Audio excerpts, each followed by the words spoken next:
And sisters, we all have plans in our lives.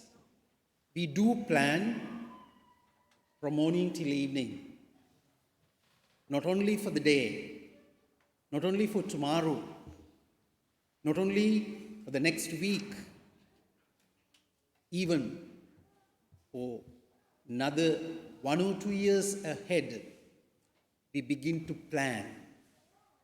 And we plan and we work for that plan to accomplish. And also, we try our best to make it a success. Especially the families. You plan everything. Companies, you plan everything. Suddenly, if your plan goes against your will, if that plan is disturbed, distracted, it is not that easy for us to go for another option from plan A to plan B. We struggle. We get stagnated. We find difficult to move. Joseph also had a plan in his life for a happy family life. We hear that young man, some say he was in his middle ages, and whatever it is, a man, a carpenter, a responsible trade, a profession, had a plan for a family life. He was expecting to begin a family life with Mary of Nazareth. And suddenly, his plan gets disturbed. And he comes to know that a future wife is already pregnant. She is found with a child. How disturbed he could have been. It's not that easy to face such an incident. He was wondering what to do. Only thing what we read about St. Joseph in the Gospel is he was a just man. That's all. We have not seen or we don't hear any word that he spoke in the Gospel. We don't know much about his life. We do not know when he died and what happened, etc. But the Gospel clearly says he was a just man, a righteous man.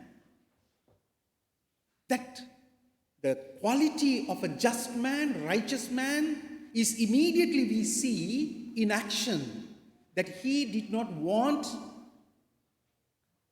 Mother Mary, Blessed Virgin Mary, to be put into a shameful situation. You already know what would happen if a virgin is conceived before her marriage. She should be killed. She will be put into shame. Not only she, the entire family, the father, mother, and all the family members would be put into shame. They cannot face the society. But this young man, reflecting how to get away from Mary without putting her into a shameful situation. He wanted to do it in a quiet way. He did not want to make it a public. And he did not want to tell others, look at, my plan is disturbed, my life is disturbed.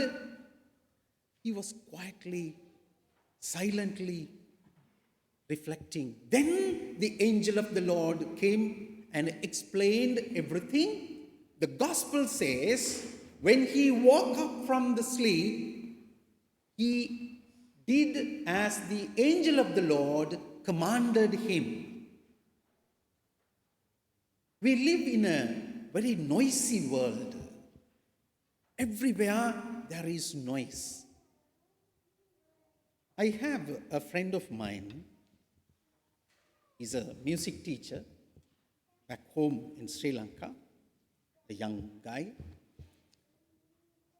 I used to tell him, his name is Shantha. I used to tell him, I will give you a valuable gift, whatever you want, if you do something what I tell. He said, yes, Father. First time he said, I will do it. I'm going to get a gift. I said, can you keep quiet for 10 minutes without talking? Because we used to travel for prayer service and all. He used to play the organ and all. But he wants to keep on talking. A very good guy. First day he tried. Not more than 3 minutes. He said, come on, Father, forget about it. I don't want any gift. Then each time I used to tell, I will give you whatever you ask. Just keep quiet for a few minutes. I'm not making a complaint against him, but sometimes we keep on talking. We keep on listening to music. Sometimes we listen music not only for us, with modern earphones, headphones. Sometimes you see they hear not only for them, they hear for us also. And when we go out, most of the time, we are not conscious of our own selves because we live around a noised environment. And in this noisy world, we have sometimes lost the presence of God, the voice of God. We don't listen to Him. Cardinal Sarah says, if you want to go back to the experience of God, feel the presence of God in your life, if you want to hear your voice, rediscover God, go into a deep silence. This St. Joseph becomes the model for that. Everything was in silent. Silent does not mean inactive.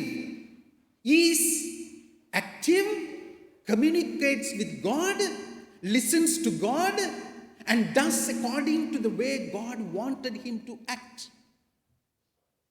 It's not only the first plan was disturbed, the second plan, he's taking the child, taking the mother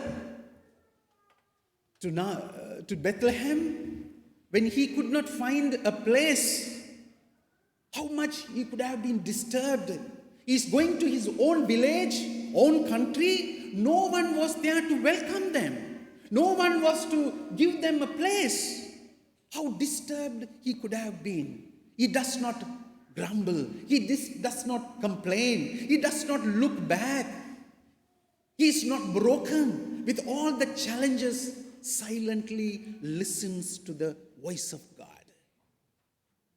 After the birth, again the angel of the Lord appears to him in a dream and tells him, take the child and run to Egypt.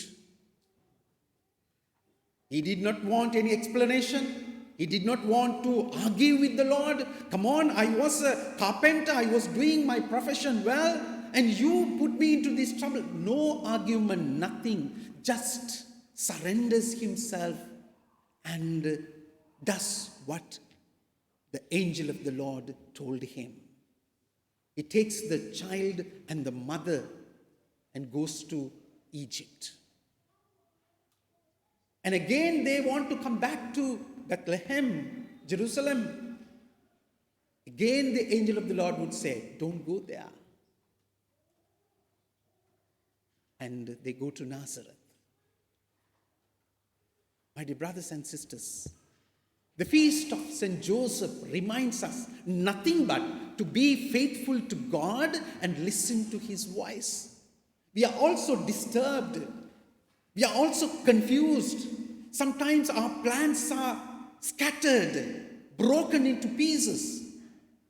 We are being pushed against the wall. We are being pushed and we are being confused, disturbed, and we go through a lot of struggle within ourselves. Let us sit in prayer. Let us focus our attention on God and listen to his voice. Look at Joseph, a humble man, a just man, had the courage to face all the challenges, sufferings, everything in the name of God.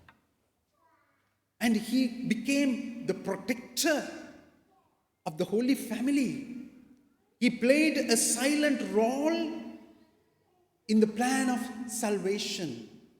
That's what I said. We don't hear a single word spoken by Joseph, but he played a major role. Sometimes our fathers in the family, they are very silent, but the commitment they make. Whenever I speak to the children, whenever I speak to the young adults and youth, I tell, silently observe and see. The character of a father in the family is always very silent. He doesn't speak much, but his commitment in the family, his role in the family is always very silent. But his presence gives us the real courage, the strength. We all of us have this experience. Just remember, if your father is dead, if your dad is dead, the insecurity sometimes that we feel. I felt. When I lost my father, I was very young, just 24 years old, getting ready for my priesthood, just 2 years to be ordained. And I always admire his character because he always played a silent role in our family. The sacrifices that he made, he became a good model for me to walk in this Christian life. Therefore, this feast invites all of us, all the fathers here, all the husbands here, just follow the good model of Joseph. Learn from him and look after your family. Commit yourselves. Make every possible sacrifice to protect your family. Show the great love to your family. Sometimes it is difficult. Sometimes it is very challenging. But take the model, St. Joseph, and pray through him. May his intercession bring all the blessings into our families.